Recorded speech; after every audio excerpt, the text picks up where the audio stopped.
Hello जी, कैसे हो आप सभी। मैं उम्मीद करता हूँ आप सभी अच्छे होंगे, मौज में होंगे, मज़े में होंगे।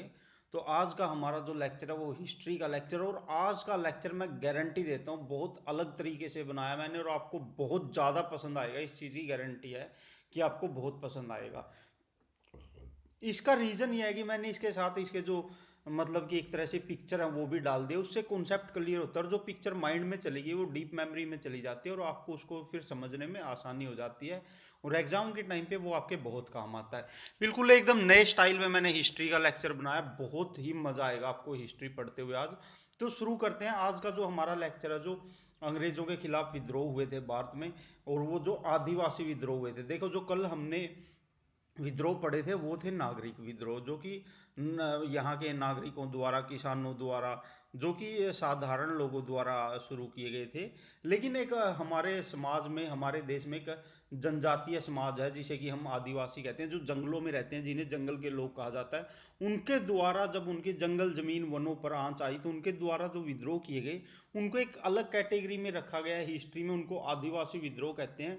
और मैं आपको बता दूं, जो डायरेक्ट टॉपिक है उनसे कम आते हैं, जैसे कि 1857 की क्रांति, या असहयोग आंदोलन, या गांधी फेज, जिससे भी जो आजकल जो सबसे ज़्यादा क्वेश्चन आ रहे हैं ना, वो इन्हीं से आ रहे हैं। आदिवासी विद्रोह, नागरिक विद्रोह, जो संगठन बने थे, इन सब चीज़ों से बहुत ज़्यादा क्वेश्चन आ रहे हैं, और हर एग्जाम में। तो ये आपके लिए काफ़ी ज़्यादा इंपॉर्टेंट है, क्योंकि भारतीय समाज का 8% हिस्सा है जो ट्राइबल लोग हैं, यानी कि आदिवासी लोग हैं। और इनका हमारे समाज में बहुत ही महत्वपूर्ण स्थान है, क्योंकि ये जल जंगल और ज़मीन से बहुत ज़्यादा जुड़े हुए हैं, और इनका कल्चर बहुत ज़्यादा रिच है। ठीक है। तो हमें इनके जो विद्रोह हुए अंग्रेज़ों के खिलाफ, उनके बारे में जानना है। चलिए शुरू करते हैं। और जो ये विद्रोह हुए थे, ये देखो इस तरह से होते थे कुछ। ये देखो, ये इस तरह से लड़ते थे। ये देखो, ये लड़ रहे हैं तीर कमान से, ये तलवार से, ये तीर कमान से, ये घायल है, इनको पानी पिला रहे हैं। ये देखो, यहाँ पे घायल होकर मरने की अवस्था में, इधर ये अंग्रेज सैनिक हैं। तो मैंने ये पिक्चर इसलिए डाली ताकि आपके माइंड में ये चीज़ें एकदम से फिट बैठ जाएं। तो शुरू करते हैं। जो आदिवासी विद्रोहियों की प्रकृति पूछी जाएगी। एक तो ये निरंतर चलते थे, मतलब लंबे समय तक चलते थे, और ये बहुत ही आतंकी होते थे, यानी कि बहुत ज़्यादा मारकाट इनमें मचाई जाती थी, और ये बहुत ही ज़्यादा हिंसक होते थे। पूरी तरह से ये वायलेंटली होते थे, यानी इनमें जो थिंकिंग थी वो कम थी, थिंक बेस कम था, और इनमें हथियार बेस ज़्यादा था। ठीक है। कारण क्या थे इनके? आदिवासी भूमि एवं वनों पर अंग्रेजों का कब्जा हो गया। आपको पता है, भूमि जो अंग्रेज थे वो ज़्यादा से ज़्यादा शोषण करते थे। इन्होंने आदिवासियों की भूमि और वनों पर भी कब्जा कर लिया था अंग्रेजों ने, जिस कारण उनको हथियार उठाने पड़े। जो आदिवासियों का समाज था उसमें शामिल स्वामित्व था। शामिल मतलब साझा स्वामित्व, कोई एक उसमें ना राजा होता था ना प्रजा होती थी। सबके सब जो कबीलाई समाज जो होता था उसमें सबको इक्वल माना जाता था। उनमें मतलब जो उनके हक थे सभी के इक्वल थे, और सामाजिक ढांचा इसको खत्म कर दिया गया। कैसे खत्म कर दिया गया? वहां पर गैर आदिवासी लोगों को, महाजनों को जाकर बिठा दिया, और ये महाजन अपने आप को ऊपर मानते थे और आदिवासियों को नीचा मानते थे। और उन्होंने आदिवासियों को ऋण चुंगल में भी फंसा लिया, डेप्ट पे डेप्ट, यानी कि ब्याज पे ब्याज लगाकर उनको इतनी बुरी तरह से फंसाया कि उनको विद्रोह करने पड़ गए। और जो जूम कृषि होती है, जिसका नाम स्लैश एंड बर्न है, ये भी आपके लिए इंपॉर्टेंट है। स्लैश एंड बर्न टर्म किससे जुड़ी हुई है? जूम कृषि से। यानी कि जलाओ आगे बढ़ो, जलाओ आगे बढ़ो, इसको बोला जाता है जूम कृषि। इसमें क्या होता है कि जंगलों को जलाया जाता था, फिर वहां पे खेती की जाती थी। जब वो अनुपजाऊ होती थी आगे जाया जाता था, फिर जंगलों को जलाया जाता था, फिर खेती की जाती थी। ये थी जूम कृषि। इस जूम कृषि को अंग्रेजों द्वारा प्रतिबंधित कर दिया गया। इसके कारण भी जो वन के लोग थे उन्होंने अपने अधिकारों के लिए हथियार उठाए। और जो देश की सामाजिक गतिविधियां थी, उस समय के कुछ चिंतक भी जंगलों में गए। उन्होंने उनको आदिवासी लोगों को समझाया, क्योंकि जब वहां पर महाजन और बाहरी लोग पहुंच गए थे, तो उन बाहरी लोगों के साथ साथ वहां पर समझदार और चिंतक लोग भी पहुंच गए, और उन्होंने आदिवासियों को उनके हकों के बारे में बताया, और बताया कि अंग्रेज कितने शोषणकारी हैं, क्योंकि वो अंग्रेजों को पहले फेस कर चुके थे, जो कि चिंतक लोग थे। इसका भी आदिवासियों पर विशेष प्रभाव पड़ा। और जो बाहरी लोग थे, सॉरी, ये सिक्कों की जगह ये दिकू है, दिकू। बाहरी लोगों को है ना, जो ये बाहरी लोगों को दिकू बोलते थे। ये देखो मैंने लिख दिया। जो आदिवासी थे वो बाहरी लोगों को, महाजनों को, या फिर अमीर लोगों को, या फिर अंग्रेजों को, वो इनको सबको जो शोषण करते थे इनको दिकू बोलते थे। और उनका एक ही लक्ष्य था, ये टर्म आपने याद रखनी है, शोषणकर्ताओं को यानी दिकुओं को बाहर निकालना। और जो बाहरी लोगों के साथ जो गरीब लोग आए थे, मोची, नाई, धोबी, तेली, उन्होंने इनके साथ भाईचारा बनाकर रखा, क्योंकि ये उनके समाज के साथ साझे हो गए थे और ये भी उन्हीं की तरह गरीब, और इनका भी बहुत शोषण हो रहा था। बेशक ये आदिवासी लोगों में चले गए थे, लेकिन फिर भी आदिवासियों के साथ थे। तो आदिवासियों ने इनको कभी नहीं सताया, गरीब लोगों को। लेकिन जो बाहरी महाजनी सूदखोर लोग थे, उन दिकुओं को इन्होंने बाहर निकालने का लक्ष्य बनाया। और ये मोस्टली जगह ये हार गए थे। ये इनका इसका कारण था, इनके पास अभिशप्त हथियार थे, यानी कि पुराने पैमाने के हथियार थे। देख रहे हो आप, देखो अंग्रेजों के पास तोपें थी, बंदूकें थी, और इनके पास क्या था, ये तीर कमान है, ये इस तरह की तलवार है, ये और ये भाले वगैरह, तो इनसे लड़ते थे। इन्होंने बहुत ही आत्मा और आत्मबल से लड़ाई की। ये इनका योगदान भुलाया नहीं जा सकता भारतीय इतिहास में। इन्होंने जंगल के लिए, वनों के लिए लड़ाई की। इनका जो आत्मा की शक्ति होती थी वो बहुत ज़्यादा होती थी, लेकिन फिर भी ये हार जाते थे। इसका कारण था, इनके पास अभिशप्त हथियार थे, कमज़ोर सैन्य शक्ति थी, और जो इनकी हथियारों की और लड़ने की तकनीक थी वो एकदम परंपरागत और बैकवर्ड थी। लेकिन हमें इनकी लड़ाइयों का सम्मान करना चाहिए, क्योंकि ये हमारे देश के दुश्मन जो उस समय देश का शोषण कर रहे थे, अंग्रेजों के खिलाफ लड़ रहे थे। अब चलते हैं अगली स्लाइड पे। मैं आपको उन विद्रोहों को कर्म ऐसे बताऊंगा जो सबसे ज़्यादा इंपॉर्टेंट और जिन जिन पे सबसे ज़्यादा क्वेश्चन बनते हैं, उनको उसी हिसाब से मैं बताऊंगा। तो शुरू करते हैं। देखिए, मैं आपको बता देता हूँ, ये जो विद्रोह है ना, इस पे इतनी बार को घूम घूम के अलग अलग तरीके से क्वेश्चन पूछा गया है। संथाल विद्रोह, ये विद्रोह सबसे खतरनाक विद्रोह था आदिवासियों द्वारा। 1855 और 56 में ये विद्रोह हुआ था। ये टाइम भी याद रखना, बहुत इंपॉर्टेंट है। 1855-56 में संथाल विद्रोह हुआ था, और यह सिद्धू और कान्हू के नेतृत्व में हुआ था। मैंने फोटो भी स्पेशल निकाल के डाल लिया आपके लिए। ये सिद्धू और कान्हू हैं, और सिद्धू और कान्हू के नेतृत्व में यह विद्रोह हुआ था। बहुत ही ज़्यादा इंपॉर्टेंट है ये दोनों, कि संथाल विद्रोह के नेता कौन थे, तो सिद्धू और कान्हू दो नेता थे। यह कृषि करने वाली जनजाति थी, और जमींदारों और सरकार के खिलाफ यह लड़ी थी, यानी ये नॉर्मल किसान थे। और जो इनकी लड़ाई थी, जो बाहरी दिकू, मैंने पहले भी बताया था, ये टर्म बहुत इंपॉर्टेंट है, बाहरी दिकू थे जो, उनके खिलाफ इन्होंने लड़ाई लड़ी थी। और सरकार भी, बाहरी जो जमींदार थे और या पुलिस थी, वो सब जमींदारों के साथ थी, इनका शोषण करते थे। इन्हीं को निकालने के लिए संथाल विद्रोह हुआ था। इसका एरिया बहुत इंपॉर्टेंट है। भागलपुर और राजमहल की पहाड़ियों के बीच में यह विद्रोह हुआ था। यह एक संगठित विद्रोह था, और इसका जो नारा था वो क्या था, इसका जो संगठित विद्रोह का नारा था कि दिकुओं को बाहर निकालो। और मैंने आपको बताया कि यह कहाँ पर हुआ था, भागलपुर और राजमहल। ये आपसे डायरेक्ट पूछ लेंगे कहाँ पर हुआ, भागलपुर और राजमहल। और संगठित विद्रोह, दिकुओं को बाहर निकालो, सिद्धू कान्हू इसके नेता थे। इनकी मैंने फोटो भी डाल दी है, ये देखो। इसमें हारने के बाद कुछ इस तरह से संतालों को मारा गया था। सिद्धू कान्हू कान्हू को सार्वजनिक रूप से बेहद बेरहमी से मारा गया था। मैं आपको बता दूं, ये इतना इम्पोर्टेंट विद्रोह है, बहुत ज़्यादा हिस्टोरिकल इम्पोर्टेंट विद्रोह है। संथाल विद्रोह 1856 में कुचल दिया गया, लेकिन इसके बाद के वन कानून थे जो लचीले बना दिए गए, क्योंकि इस विद्रोह ने अंग्रेजों की चूल्हे हिला दी थी। मैं बताता हूँ क्या हुआ था। जब ये विद्रोह हुआ, अंग्रेजों को इसमें बहुत कड़ी टक्कर मिली। सिद्धू और कान्हू ने झारखंड, छत्तीसगढ़, वेस्ट बंगाल, बिहार, इस एरिए में घूम घूम कर संथालों को इकट्ठा किया। ये इतना भयंकर विद्रोह था, इसमें संथाल लाखों की संख्या में आए थे। जितनी अंग्रेजों ने, मतलब कि उन्होंने सोचा नहीं था, उससे कहीं ज़्यादा हानि उसको उठानी पड़ी। और आपको पता, अंग्रेज बिजनेस माइंडेड लोग थे, तो जो वो व्यापारी लोग थे, जब इनको लगा कि आगे ऐसा विद्रोह ना हो, तो इस विद्रोह से वो इतने घबरा गए थे, उन्होंने वन कानून थे जो थोड़े लचीले बना दिए थे। बेशक ये विद्रोह असफल हो गया था, लेकिन इसका महत्व ये है कि इसके बाद जो वन के लोग थे, जो आदिवासी थे, उनको बहुत सी छूटें मिली थी, और अंग्रेजों ने ये वन कानून को लचीला बना दिया था। अब चलते हैं आज जो हिस्ट्री का जो अगला चैप्टर है, या अगला मतलब कि विद्रोह है, हो एवं मुंडा विद्रोह। देखो, मैं बता देता हूँ, ये मुंडा विद्रोह, हो विद्रोह, ये दोनों जो जनजाति है ना, मुख्यतः छोटा नागपुर पठार यानी झारखंड एवं छत्तीसगढ़ में रहती हैं। आपसे डायरेक्ट पूछेंगे हो एवं मुंडा विद्रोह कहाँ हुआ था। ये छोटा नागपुर पठार में हुआ था, और ये छोटा नागपुर पठार मेनतः झारखंड में है। अगर एक स्टेट आए तो झारखंड, अगर दोनों आए तो छत्तीसगढ़। और ये एरिया याद रखना, ये एरिया डायरेक्ट पूछ लेंगे, छोटा नागपुर में हुआ था ये। और छोटा नागपुर कोयले की दृष्टि से अभी बहुत महत्वपूर्ण है, करंट का मैं आपका क्वेश्चन भी करा देता हूँ। लेकिन अभी हम हिस्ट्री डिस्कस करते हैं। और शुरू में जो दो बार हो एवं मुंडा विद्रोह हुआ था, शुरू में जो मुंडा विद्रोह हुआ उसमें राजा परहद, कहीं पर इसको राजा परहद बोला गया और कहीं पर इसको राजा परहद। याद रखना, शुरू के मुंडा विद्रोह में राजा परहद द्वारा मुंडाओं को इकट्ठा किया गया, वो हार गए।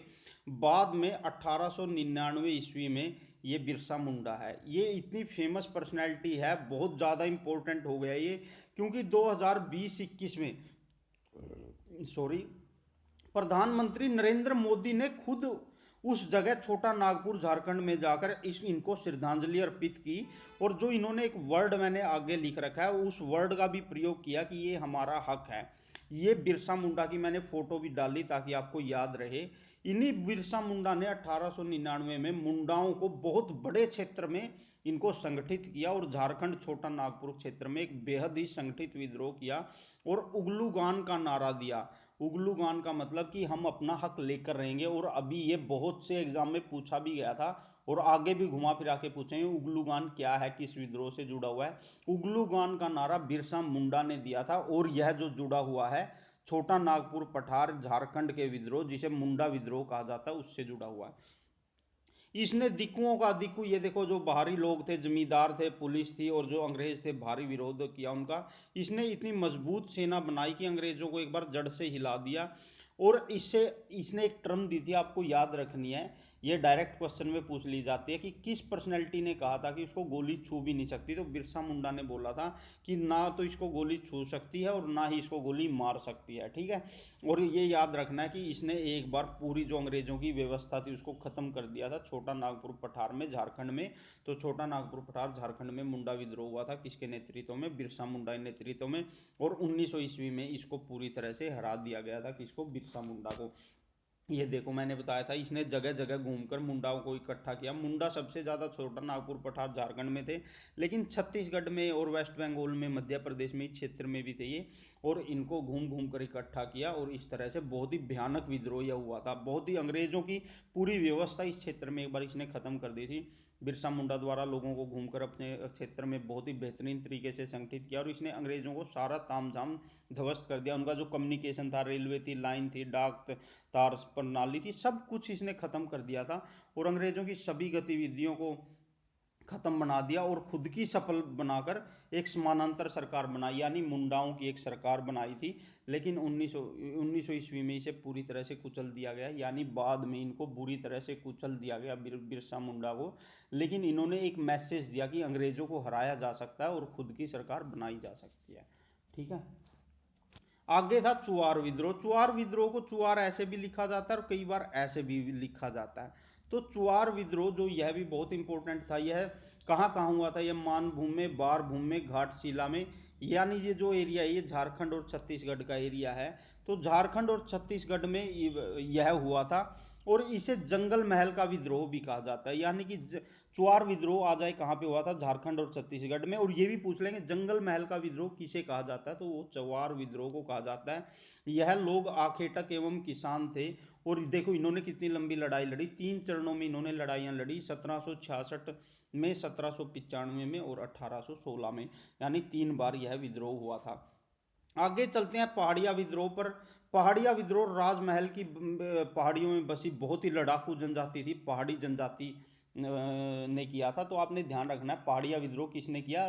पहाड़ी जनजाति ने। और ये कहाँ पर रहती थी? ये राजमहल की पहाड़ियों में रहती थी। ये राजमहल की पहाड़ियाँ बिहार और वेस्ट बंगाल में हैं। बहुत ही लड़ाकू जनजाति थी और 1778 में यह विद्रोह हुआ था। ये टाइम पीरियड भी याद रखना आपने। कोल विद्रोह, ये इस पे इतनी बार क्वेश्चन पूछे जा चुके हैं। कोल विद्रोह ये 1831 में हुआ था और किस क्षेत्र में हुआ था? मेनतः झारखंड में। और ऑप्शन में अगर झारखंड छत्तीसगढ़ दोनों आ जाए तो सिर्फ झारखंड लगाना है। और कोल विद्रोह अगर दो दो करके आए ऑप्शन में तो झारखंड और छत्तीसगढ़ में हुआ था। तो कोल विद्रोह 1831 में हुआ और कहाँ पे हुआ? झारखंड और छत्तीसगढ़ में हुआ। और क्या क्यों हुआ था? क्योंकि जो कोल मुखिया थे उन्हें उनकी ज़मीन छीन ली गई और यह ज़मीन जो हिंदू, सिख और जो मुस्लिम सूदखोर थे, या हिंदू, सिख और मुस्लिम जो जमींदार थे, उन लोगों को दी गई, महाजनों को दी गई। पता है क्या करते थे? जो हिंदू सिख और मुस्लिम महाजन थे ना, जो अमीर महाजन थे, वो इस एरिया में जाते थे सरकार की शय पर, और फिर वो यहाँ पर महाजनी करते थे और चुंग ऋण के यानी डेब्ट के ब्याज के चुंगल में फंसाकर इन लोगों का जीना हराम कर देते थे और तंग आकर इनको विद्रोह करना पड़ता था। ठीक है। और जो वो बहुत ज़्यादा घूसखोरी देते थे अंग्रेजों को, जो महाजन लोग थे, और बाद में इन पर अत्याचार करते थे, जो कि ये आदिवासी लोग थे। और छोटा नागपुर क्षेत्र में मुख्य रूप से झारखंड में यह विद्रोह हुआ, और बुद्धो भगत इसके नेता थे। ये डायरेक्ट क्वेश्चन पूछा जा सकता है, इतनी बार घुमा फिरा के पूछा गया। कोल विद्रोह के नेता थे जो बुद्धो भगत थे, और इसके साथ में जतरा भगत और ताना भगत ने भी बुद्धो भगत का साथ दिया था। ये देखिए ये कोल विद्रोह की फोटो, कितनी भयंकर लड़ाई हुई होगी, देखो कैसे ये आ रहे हैं। जो ये कोल थे, इन्होंने बहुत बुरी तरह से अंग्रेजों को पीटा था, बाद में ये हार गए थे। खोंड विद्रोह, ये डायरेक्ट पूछ लेंगे, जो खोंड विद्रोह है यह कहाँ पर हुआ था? यह उड़ीसा में हुआ था, और उड़ीसा में यह शुरू हुआ था। बाद में यह विद्रोह उड़ीसा से 1837 से 1856 तक लगातार चला, और कालांतर में यह विद्रोह उड़ीसा से आंध्र प्रदेश और तमिलनाडु तक फैल गया। देखो ऐसे क्वेश्चन आएगा, खोंड विद्रोह कहाँ हुआ? पहली बात तो डायरेक्ट खोंड जनजाति पे भी क्वेश्चन आया हुआ है। खोंड जनजाति कहाँ की जनजाति है? मूलतः है उड़ीसा की जनजाति है। और ऐसे भी पूछ लें खोंड विद्रोह कहाँ पर हुआ, तो उड़ीसा में हुआ। और अगर ऑप्शन में अलग तरीके से आ जाए तो याद रखना यह उड़ीसा से तमिलनाडु तक हुआ था। ठीक है। और अगर एक एक स्टेट आए तो फिर उड़ीसा आपने ऑप्शन लगाना है। और जो खोंड थे, ये बहुत ही लड़ाकी जनजाति थी। और इन्होंने क्या था, मैंने आपको कल एक इंसान का नाम बताया था, चक्कर बिसोई। चक्कर बिसोई ने इसका नेतृत्व किया था, और इतने लंबे समय तक नेतृत्व किया था, 20 साल तक। और जब इन्होंने मौका देखा 1857 की क्रांति में, बहुत सा एरिया और लोग इसके अंग्रेजों के खिलाफ खड़े हुए हैं, तो चक्कर बिसोई ने, मैंने कल भी बताई थी ये बात, चक्कर बिसोई ने 1857 की क्रांति में भी अंग्रेजों के खिलाफ खोंड जनजाति को लेकर बगावत कर दी थी। कहाँ से कहाँ? उड़ीसा से लेकर तमिलनाडु तक बगावत की थी। और इस क्षेत्र में बाहरी जमींदारों और रीति रिवाजों से छेड़छाड़ के कारण हुआ। यानी जो उड़ीसा क्षेत्र में जो बाहरी जमींदारों द्वारा अत्याचार किए गए, उनके कारण ये विद्रोह हुआ।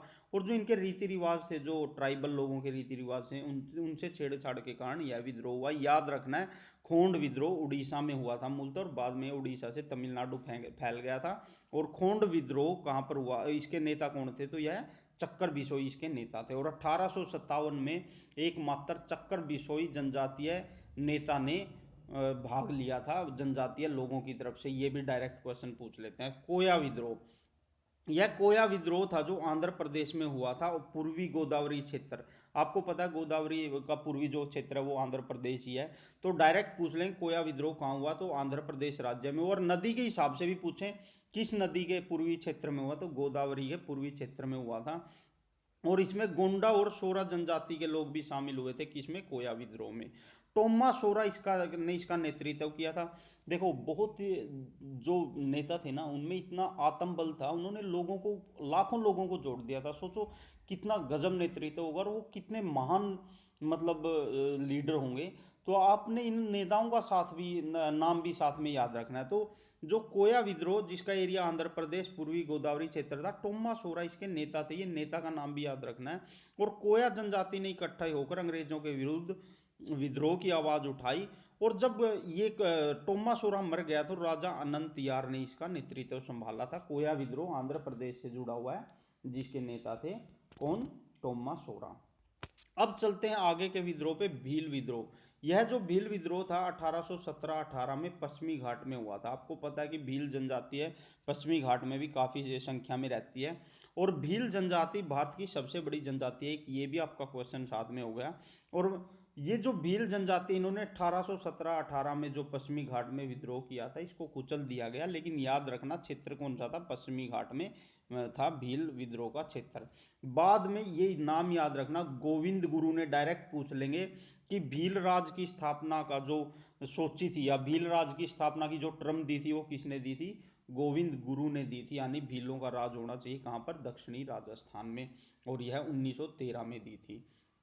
अब पता आपको पूर्वोत्तर में जो है सरकार बहुत ज़्यादा ध्यान देती है और पूर्वोत्तर को प्रेफरेंस भी दी जाती है। हर साल हर एग्ज़ाम में पूर्वोत्तर पे बहुत क्वेश्चन बन जाते हैं। तो पूर्वोत्तर के जो जनजातीय आंदोलन है मैंने वो ब्रीफ वे में डाल दिए हैं अलग से करके, ताकि अलग से आप इनको अच्छी तरह से डीप मेमोरी में डालो, क्योंकि उसका फ़ायदा ये होगा कि फिर आप इनको कभी नहीं भूलोगे और इन पे जो भी क्वेश्चन आएगा आप उसको कैच कर लोगे। खासी विद्रोह, आपको पता है खासी जो है गारो और जयंता पहाड़ियों के बीच में है, और खासी में ही पूरे देश में सबसे ज़्यादा बारिश होती है। मासिनराम जो क्षेत्र है कि इससे इतनी बारिश होती है कि खांसी हो जाती है, खांसी हो जाती है। तो खांसी को आप ऐसे भी याद कर सकते हो। खासी विद्रोह जो हुआ था मेघालय में हुआ था, आपने याद रखना है खासी विद्रोह कहाँ पर हुआ, मेघालय में। और ये बहुत बार क्वेश्चन पूछा गया है। खासी विद्रोह जो हुआ था उसका नेता कौन था, वो तीर्थ सिंह उसका नेतृत्व कर रहे थे। अब अगला जो विद्रोह है वो सिंहफोस विद्रोह है। सिंहफोस डायरेक्ट पूछ लेंगे। ये असम में विद्रोह हुआ था, कब हुआ था, 1830 में हुआ था और 1839 में हुआ था। और निरांग फिदू इसके जो नेता थे सिंहफोस विद्रोह के, जो कि असम में हुआ था। मिसमी विद्रोह, मिसमी आपको मैं वैसे ही बता देता हूँ, ये अरुणाचल प्रदेश की एक जनजाति है। तो मिसमी विद्रोह कहाँ पर हुआ था, अरुणाचल प्रदेश में हुआ था। और लुसाई जनजाति, ये मिजोरम की जो लुसाई पहाड़ियाँ उसमें रहने वाली जो जनजाति है। ये जनजातियों पर वैसे भी डायरेक्ट क्वेश्चन आ जाते हैं, और विद्रोह भी तो फिर और भी इंपॉर्टेंट हो जाते हैं कि इन्होंने अंग्रेजों के खिलाफ हमारे देश में बगावत की और देशवासियों का साथ दिया। तो ये जो लुसाई जनजाति थी, लुसाई जनजाति लुसाई पहाड़ियों में रहती है, और ये विद्रोह मिजोरम में हुआ था। और जो कुकी जनजाति, कुकी जनजाति मणिपुर की एक फाइटिंग क्लास है, बहुत मजबूत फाइटिंग क्लास है, इसका अपना कल्चर है। तो कुकी जनजाति का जो विद्रोह हुआ था वो मणिपुर में हुआ था।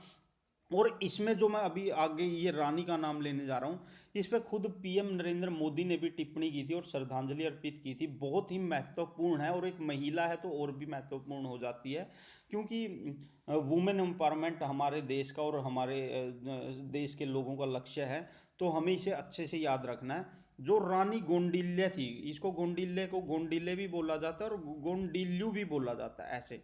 देखो, आदिवासी विद्रोहों में पहला एकमात्र नाम जो आपने सुना एक लेडी का, वो रानी गोंडिल्य का ही सुना, रानी गोंडिल्यू भी इसको बोल देते हैं। तो सोचो कितना इंपॉर्टेंट है आदिवासी विद्रोह में ये नाम। तो जो कुकी जनजाति थी उन्होंने मणिपुर में विद्रोह किया, और जो इसका नेतृत्व था वो रानी गोंडिल्यू ने संभाला था, रानी गोंडिल्य ने संभाला था। याद रखना, बहुत इंपॉर्टेंट है। और नागा जनजाति, उस समय नागालैंड और मणिपुर इकट्ठे ही थे, तो नागा जनजाति के द्वारा नागालैंड और मणिपुर दोनों में विद्रोह हुआ। और इसके जो नेता थे वो जेदो नांग थे, जेदो नांग, बहुत इंपॉर्टेंट है ये नाम, ध्यान में रखना है। अब चलते हैं आगे। यह विद्रोह इतनी बार इस पे क्वेश्चन पूछा गया है, क्षेत्र में नेता में क्या रहा क्या क्या नहीं रहा।